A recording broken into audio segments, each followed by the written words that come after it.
রাসেল আরও একবার আপনাদের সবাইকে স্বাগত জানাই। যারা ভূত.com-এ আসতে চান তারা কিন্তু বাসায় বসেও আমাদের শোতে অংশ নিতে পারেন।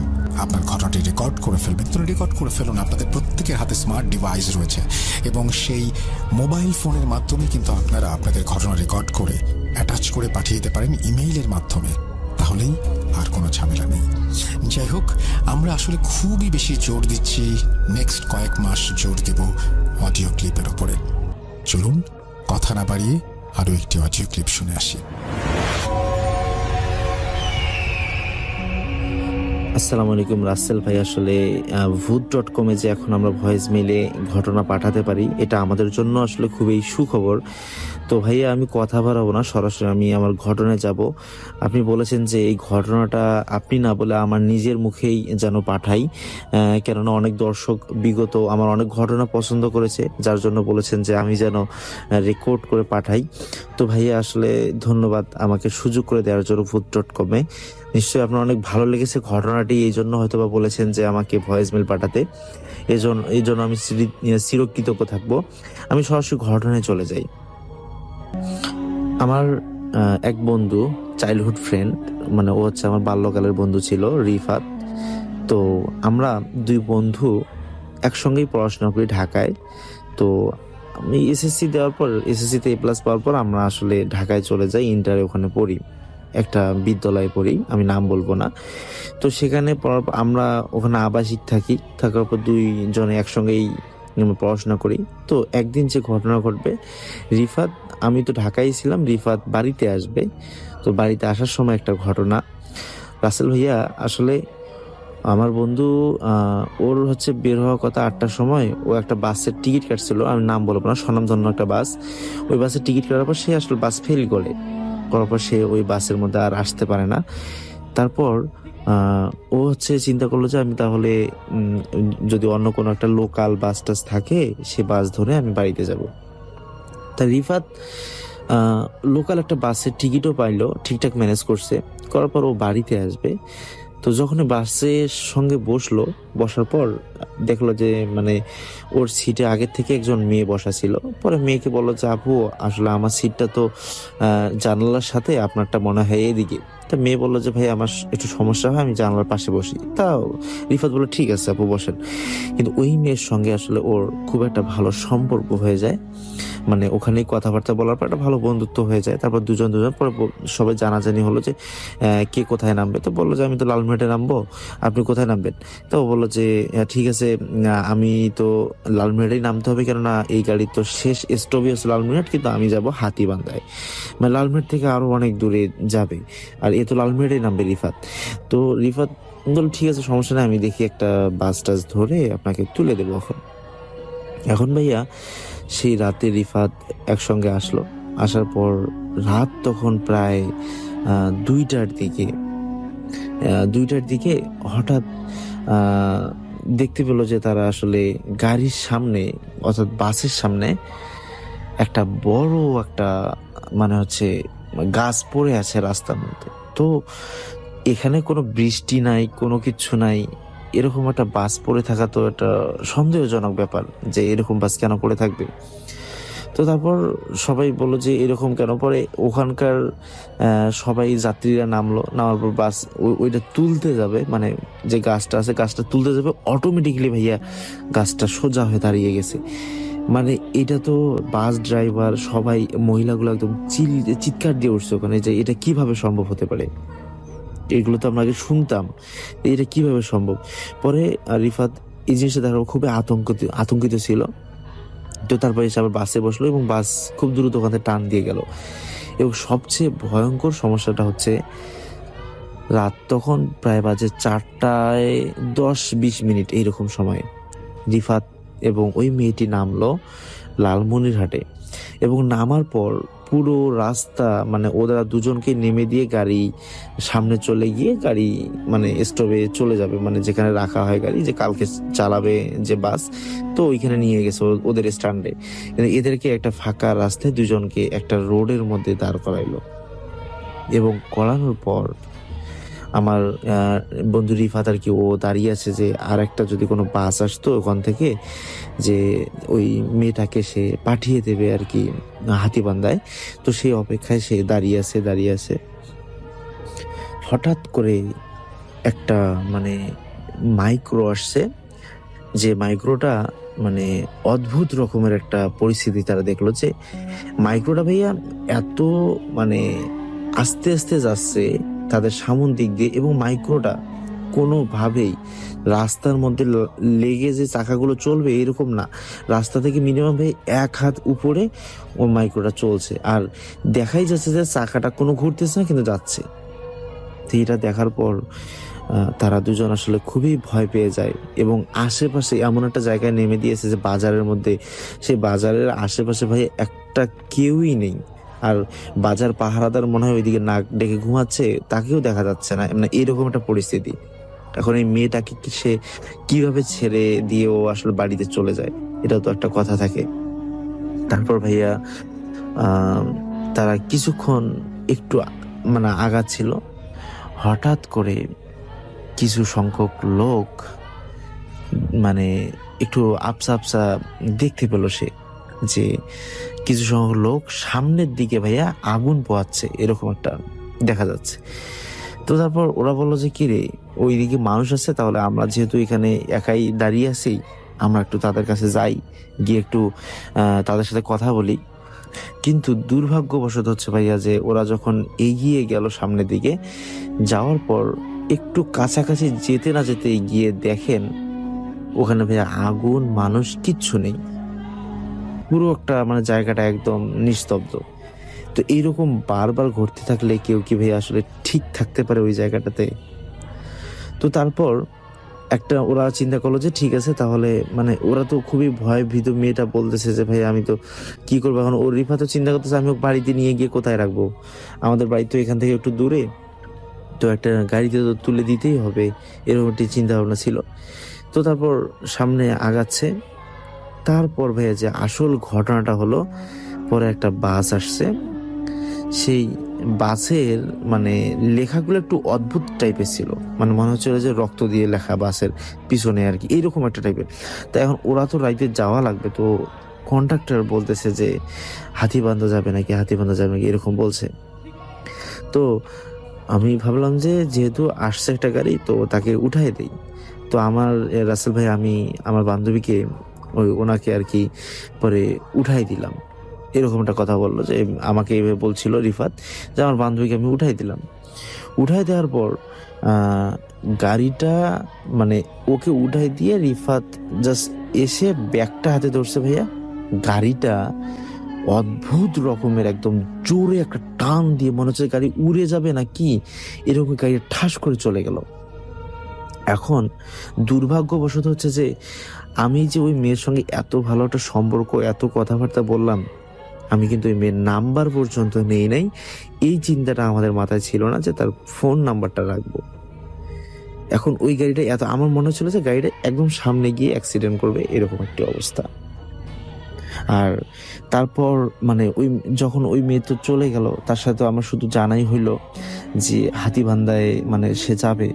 তো আমি আমার মতো করে আমি বাড়িতে আসলাম। আসার পর আমি ঠিকঠাকভাবে মানে বাসায় আমার আসার পর ঘুমাইলাম, খাওয়া দাওয়া করলাম। কিন্তু সকালবেলা আমি ভাইয়া ঘুম থেকে উঠে দেখি টিভিতে বলতেছে যে রাস্তার মধ্যে একটা মেয়ের মানে মরদেহ পাওয়া গিয়েছে, খুবই নৃশংস একটা মরদেহ। ঠিক আছে, মানে তার মাথা রাতা ফাটানো, মনে হচ্ছে যে কোনো কিছু একটা অ্যাক্সিডেন্ট করেছে, করার পর সে এইভাবে পড়ে আছে। তো মানে এটা স্বাভাবিক কোনো মৃত্যু হইতে পারে না, এরকম ছিল। তো তারপর মানে আমি এটা দেখার পর আমার না, যখন এই মেয়েটার ফেস দেখলাম, আমি একটু খাওয়া দাওয়া ছিলাম তো আনমনা ছিলাম, আমি যখন ফেস দেখলাম এটা তো ওই মেয়েটাই যে মেয়েটা আমার সঙ্গে আসছিল। আমি কথাটা আর কাউকে বলতে পারি নাই, মানে এভাবে বলছে আর কি রিফাত, যে ও আর কি কথাটা কাউকে বলতে পারে নাই, না পারে ও এখন কি করবে, ও খুব আতঙ্কিত ছিল। পরে ওই ঠিকানা পাওয়ার পর সে হচ্ছে গেল। যাওয়ার পর ওই মেয়ে তো নিয়ে গিয়ে গোসল টোসল করা হয়ে গেছে অলরেডি, তাদের পরিবার শনাক্ত করে পুলিশ নিয়ে গিয়েছে। পরে সে ওদের বাড়িতে যায়, যাওয়ার পর জিজ্ঞাসা করে যে এরকম কি হয়েছে বা এরকম একটু জিজ্ঞাসা করার চেষ্টা করছে রিফাত, কিন্তু ওর বাবা মা বলে যে কালকে আসতেছিল মেয়ে, মানে পুলিশ যতটুকু বলছে যে একটা বাসে সে ওঠার কথা, তো সে বাসে উঠছে কিন্তু রাস্তার মধ্যে ওর মরদেহ পড়েছে, কোনো বাসের কোনো কিছু হয় নাই। এরকম একটি পরিস্থিতিতে ওই মেয়েটা পড়েছিল এবং সে শুধু শোনার পর জানাজায় অ্যাটেন্ড করছে, করার পর সে জানাজা নামাজ পড়ে ওই মেয়ের কবরে দাঁড়িয়ে সে কান্না, চোখের পানি ছেড়ে দিয়ে দোয়া করলো যে আসলে এরকম একটি ঘটনা ঘটে গেল। সে হয়তোবা পারতো যে সে নিজে আগায় দিয়ে আসতে, নয়তো আসলে বাড়িতে রাখতে পারতো, নয়তো আজকে এইরকম ঘটনা ঘটতো না। তো তারপর আসলে এই ব্যাপারটা ও এতটা বেশি শকড হয়েছিল, সেই ঘটনাটা ও কাউকে বলে নাই, শুধুমাত্র আমাকে বলেছে। এবং এই যে মাঝখানের যে রাস্তার মধ্যে এত কিছু ঘটনা ঘটলো, যে ঘটনাটা শুধুমাত্র রিফাত আর আমি জানি, আর কেউই জানে না পুরো ঘটনাটা। তবে এই যে মাঝপথে তার সঙ্গে কি হলো, মানে ডক্টররা মেডিকেল করা হয়েছে, ওর সঙ্গে কেউ কোনো কিছু করে নাই, কিন্তু শুধু মনে হচ্ছিল যে খুব, মানে ওর সঙ্গে যে কোনো কিছু করবে, মানে অসামাজিক কিছু করবে, সেটাও করা হয় নাই।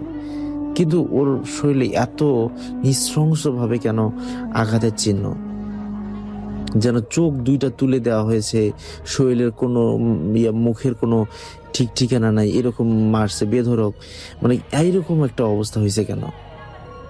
তারপর মানে মনে হচ্ছিল যে এর সঙ্গে পূর্ব কোনো শত্রুতা ছিল, অনেক ক্ষোভে ছিল, এই জন্য এরকম অবস্থা হয়েছে। পরে আসলে এই ঘটনা বলার পর আমি ভাবলাম যে এটা ভূতে ফেমে আর যে রাসেল ভাইকে পাঠাবো এবং ভাইকে যেন আমি ঘটনাটা বলতে পারি।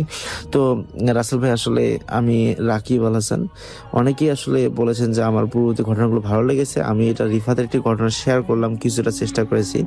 তো ভাই আপনারা অবশ্যই জানাবেন ঘটনাটা কেমন হয়েছে এবং আপনাদের কমেন্ট দিতে আমাদেরকে ভুলবেন না। আজকে এই পর্যন্তই, ভালো থাকবেন সবাই, দেখা হবে পরবর্তী কোনো ঘটনা নিয়ে। সবাই ঘটনাটা শোনার পর দয়া করে জানাবেন কেমন হয়েছে। আল্লাহ হাফেজ।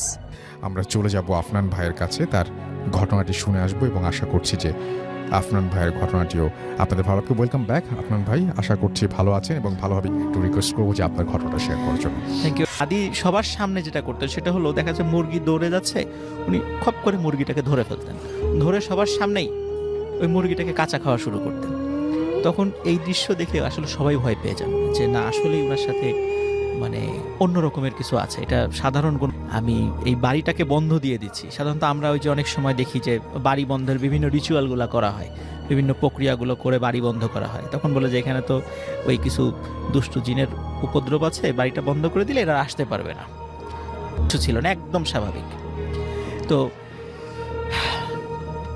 এরপরে সবাই চিন্তা করে যে এনাকে একটু দ্রুত বিয়ে দিয়ে। ডিয়ার লিসনার, শুনছেন ভূত এফএম, আমি আছি রাকিব আল হাসান। বাছাইকৃত সকল ভয়ঙ্কর পর্বগুলো এই চ্যানেলের মাধ্যমে আপলোড করা হয়, তাই বাছাইকৃত সকল ভয়ঙ্কর পর্ব শোনার জন্য এই চ্যানেলটিকে অবশ্যই সাবস্ক্রাইব করবেন এবং নোটিফিকেশনটিও অন করতে হবে, কেননা যেন আপলোড দেওয়ার সঙ্গে সঙ্গেই আপনার কাছে পৌঁছে যায়। এবং মনে রাখবেন, নাইট ভূত শো শুধুমাত্র বাছাইকৃত ঘটনাগুলো দেয়, যেগুলো সবচেয়ে ভয়ঙ্কর পর্বগুলো। দর্শক, আমরা এখন সরাসরি ঘটনায় চলে যাব। তবে প্রথম ঘটনাটা কেমন লাগে, খুবই স্পেশাল লাগলো, সেটাও আমাদের কমেন্ট বক্সে জানান একটু, যে কেমন লাগলো, কেমন ঘটনা আপনি যাচ্ছেন। চলুন আমরা সরাসরি। বিয়ে দিলে হয়তো এই বিষয়টা স্বাভাবিক হয়ে যাবে, এরকম চিন্তা করে পরিবার থেকে। এবং সত্যি তাই রাসেল ভাই, ওনার ঘুমাচ্ছিলাম, তারপরে কি হয়েছে আমি কিছুই জানি না। এইভাবে রাসেল ভাই প্রায়শই উনি হঠাৎ করে রাতের বেলা ঘর থেকে উধাও হয়ে যেতেন। আচ্ছা। এবং ওনাকে বিভিন্ন জায়গায়, মানে এমন ওই গ্রামের এমন সমস্ত ভয়ঙ্কর জায়গা যেখানে দিনের বেলার লোকজন হাঁটাহাঁটি কম করে, দেখা যায় কখনো বাঁশবাগানে, কখনো বট গাছের নিচে, এরকম নদীর পাড়ে, এরকম জায়গাগুলোতে তাকে পাওয়া যেত। এর ভিতরে রাসেল ভাই কি হয়, মাঝখানে 2 দিন ওনার কোনো খবরই ছিল না। 2 দিন অনেক খোঁজাখুঁজি করেছে, কোথাও খবর মানে হয় না। হঠাৎ 2 দিন পরে রাতের বেলা বাড়িতে, মানে রাতের বেলা উঠানে ভয়ঙ্কর শব্দ, সবাই বের হয়ে যায়, দেখো না দাদি পড়ে আছে অচেতন অবস্থায়। পরে সেখান থেকে তাকে নিয়ে আসা হবে। উনি এটা জানেন না 2 দিন উনি কোথায় ছিলেন। এখন রাসেল ভাই, এই যে সমস্যাটা হচ্ছিল, এখন এটা তো সমাধান করা প্রয়োজন, যে এরকম তো চলতে দেওয়া যায় না। তখন উনি অনেক, ওনার হাজব্যান্ড অনেক তান্ত্রিক দেখান, কবিরাজ দেখান, ভালো ভালো আলেমদের শরণাপন্ন হন, কিন্তু কিছুতেই হয়তো 2-1 দিন ভালো থাকে, তারপর আবার যা তাই, মানে একই রকমের সমস্যা হচ্ছিল। এবং তারপর ডাক্তারও দেখান, তো ডাক্তার ওনার বডি চেক আপ করে বলেন যে আপনার স্ত্রী বেশি দিন বাঁচবে না, খুব তাড়াতাড়ি মারা যাবে, বড় জোর 2 মাস, আচ্ছা আপনারা চলে যান, এটা আমি করব না। আচ্ছা কেন অত ব্যাখ্যা ট্যাখ্যা দেন নাই, তো ওনারা ফিরে যান, আর ওনারা অতটা গুরুত্ব দেন নাই যে আসলে করতে চাচ্ছে না, ঠিক আছে। কিন্তু যখন ফিরে যান আবার ওই আগের ইমাম সাহেবের কাছে, তখন বলেন যে আপনারা ওনার কাছে আবার যান, এইটার যদি ট্রিটমেন্ট কেউ করতে পারে তাহলে এই পারবে, এবং গিয়ে করতে না চাইলে আমার পরিচয় দেবেন। তখন তারা ওখানে যান এবং গিয়ে ওই ইমাম সাহেবের পরিচয় দেন। আসলে রাসেল ভাই যে ইমাম সাহেব ওই ইমাম সাহেবের কাছে পাঠিয়েছিলেন, তো ওই ইমাম সাহেবের ছাত্র হলো ওই যে বাচ্চা ইমাম সাহেব, মানে তরুণ ইমাম সাহেব, যে মানে আসলে উনি ওনার ওস্তাদ তার ছাত্র কাছে পাঠিয়েছে। তার মানে আসলে মানে তার মানে বুঝতে হবে যে ছাত্র আসলেই খুব মানে এই বিষয়ে খুব পারদর্শী। তখন উনি বলেন আচ্ছা ঠিক আছে, যেহেতু আমার ওস্তাদ পাঠিয়েছেন আমি কাজটা করব, তো একটা নির্দিষ্ট সময় দেন যে এই সময় আসতে হবে আপনাদেরকে। তো ওই নির্দিষ্ট সময় যান, একটা পূর্ণিমার রাত্রে সময় যান। তখন উনি কী করেন, ওই ইমাম সাহেব তখন ভিতর থেকে একটা কণ্ঠস্বর ভেসে আসে, মানে ওয়ালাইকুম আসসালাম বলে যে আপনি দিন থাকতো ওই বাড়িতে, এবং ওরাই এই আবু বকর ভাইয়ের দাদিকে উৎপাত করত। তখন ওদেরকে ধরে ওনারা মেরে ফেলেন, এবং মেরে ফেলার পরে ওদের ডেড বডিটাই ওই অবস্থায় পাওয়া যায়। তো এরপর থেকে ওই বাড়িতে আর কোনো সমস্যা হয় নাই, উনি স্বাভাবিকভাবেই জীবনযাপন করেছেন, অনেক দিন জীবিত ছিলেন, অনেক দিন। পরে বার্ধক্যজনিত কারণে মারা গেছেন। তো এটাই ছিল রাসেল ভাই first story. Thank you so much আপনার প্রথম ঘটনার জন্য ফুর্তি। Voot FM. The night comes alive. বিশ্বাস করা না করাটা আপনার ব্যাপার।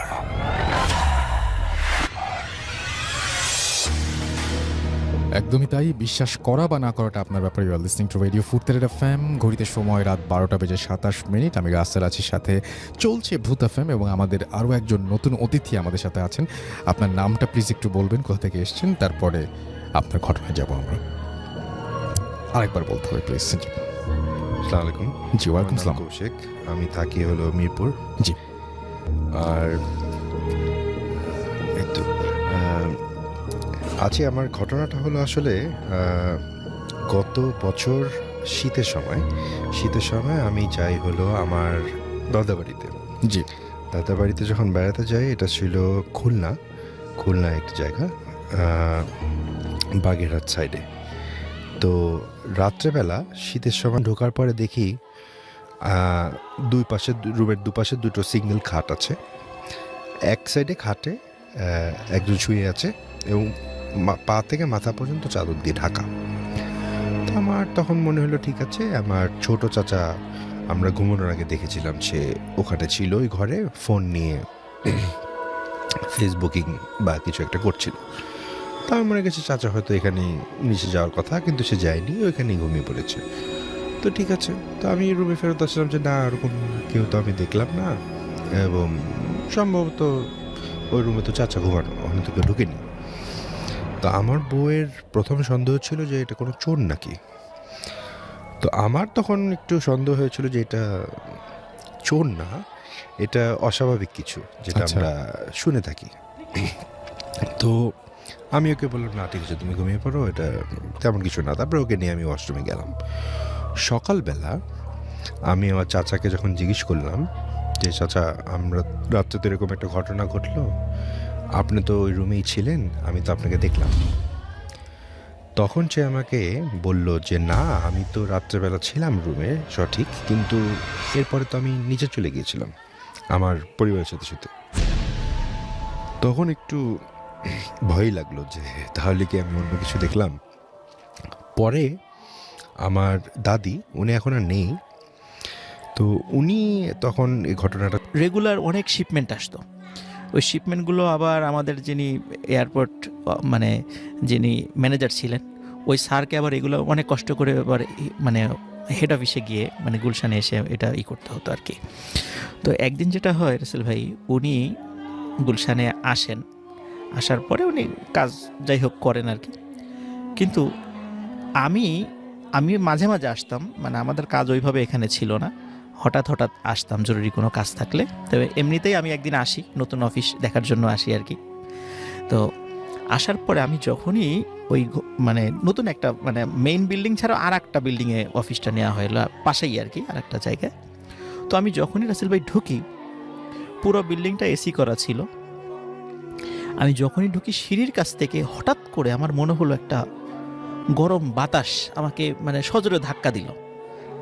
তো আমি চিন্তা করলাম যে চারদিকে আটকানো এরকম গরম বাতাস বা এই টাইপের জিনিস তো আসার কথা না, তারপরে হতে পারে, হয়তো বা হতেই পারে, এই চিন্তা করলাম। তো আমি ভিতরে গেলাম, যাওয়ার পরে আমার এক কাজিন ছিল ওখানে জব করতো, তো ওর সাথে কথা টথা বলে আমি জিজ্ঞেস করলাম যে আসলে মানে ঢোকার সাথে সাথে এরকম একটা বিষয় হলো। তখন দেখলাম যে সবাই একে অন্যের দিকে মানে তাকাচ্ছে, মনে হলো যে ওরা কিছু লুকালো আর কি। আচ্ছা, তারপর যাই হোক আমি ওখান থেকে চলে আসি বাসায়। আমি এই ঘটনার 2 দিন পরে মানে যখন কাজের প্রেশারটা একটু কম ছিল, সাধারণত আমাদের স্যাটারডেতে মাল ডেলিভারি হতো না এয়ারপোর্টে, ওই দিন আমাদের প্রেশারটা খুব কম থাকতো। আচ্ছা, তো ওই দিন আমি আমার ম্যানেজার স্যারের সাথে ঘটনাটা শেয়ার করলাম যে স্যার এই তো ঘটনা, আমি তো গেলাম, যাওয়ার পরে মানে হঠাৎ করে এই একটা বিষয় আমার কাছে একটু খটকা লাগলো। মানে আমি এমনিতেই আসলে শেয়ার করেছি ওনার সাথে। আচ্ছা, তখন রাসেল ভাই উনি ওনার এক্সপিরিয়েন্সটা শেয়ার করেন। হুম, তো উনি বললেন যে মানে 2 days ago, মানে 2 দিন আগে উনি ওই বেশ কিছু ডকুমেন্টস নিয়ে হেড অফিসে যান। যাওয়ার পরে কাজ এটা সম্পর্কে আপনারা অবগত আছেন।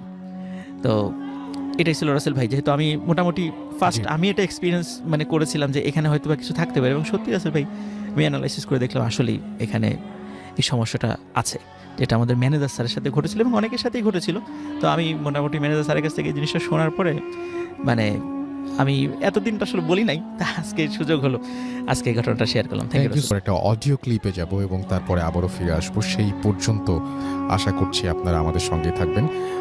অনেক কোয়েশ্চেন জাগে, যদি আপনাদের কাছে ভালো লাগে তো আমি তার থেকে শোনা আরো ঘটনা। Face it. Radio মানেই ফুর্তি। Boot FM. The night comes alive. বিশ্বাস করা না করাটা আপনার ব্যাপার।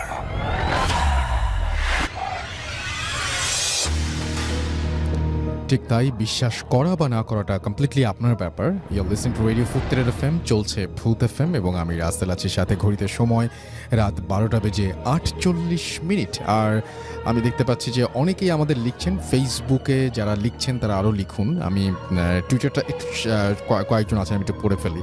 আমাদের সঙ্গে আছেন বাইজিদ, আমাদের সঙ্গে আছেন তিনি ধূপচাচিয়া বগুড়া থেকে লিখছেন।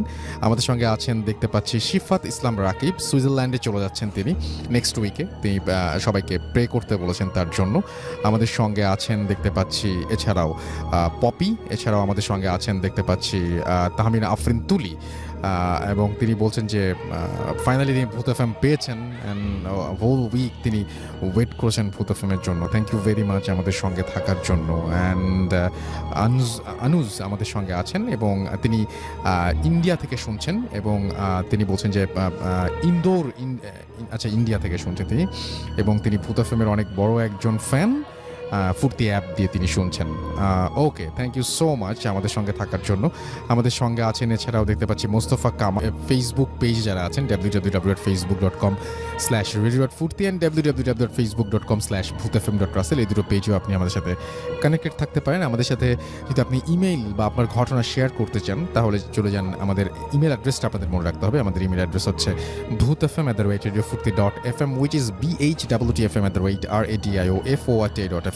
আপনার নাম, ঠিকানা এবং ফোন নাম্বার সহ আপনার জীবনে ঘটে যাওয়া বা আপনার জানা সেরা ঘটনা লিখে পাঠিয়ে দিন আমাদের কাছে। ঘটনার শুরুতে অবশ্যই উল্লেখ করুন যে ঘটনাটি আপনি স্টুডিওতে এসে শেয়ার করতে চান, নাকি আপনি চান আপনার ঘটনা আমরা পড়ে শোনাই। যারা দেশের বাইরে হচ্ছেন তারা সরাসরি অডিও ক্লিপ পাঠাতে পারেন বা লিখেও পাঠাতে পারেন ঘটনাটি।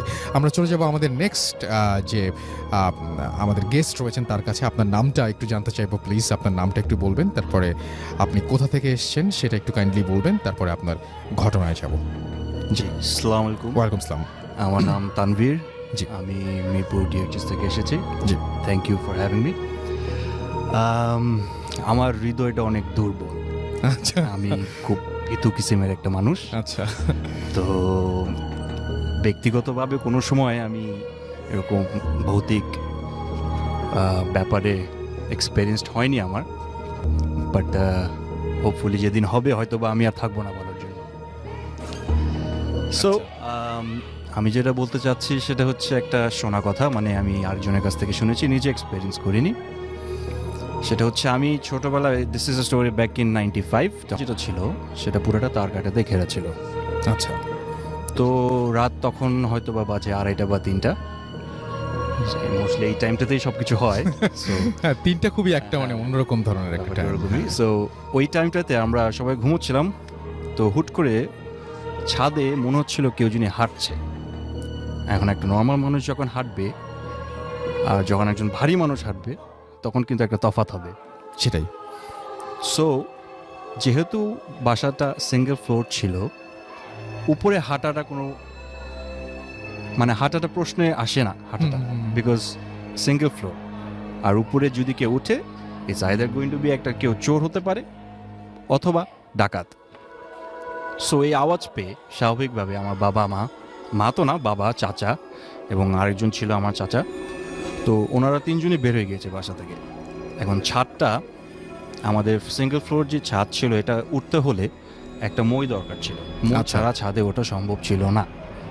সো ওনারা তাৎক্ষণিকভাবে মইটা নিয়ে ছাদে উঠলেন, কিন্তু কাউকে পেলেন না। আর সেই টাইমে গ্রামবাসীদের ইলেকট্রিসিটির ফ্যাসিলিটিটা কম ছিল, সো আলোটা তেমন একটা ছিল না। So they had to carry torch light in order to see যে রাতেরবেলা কে কোথায় কী করছে।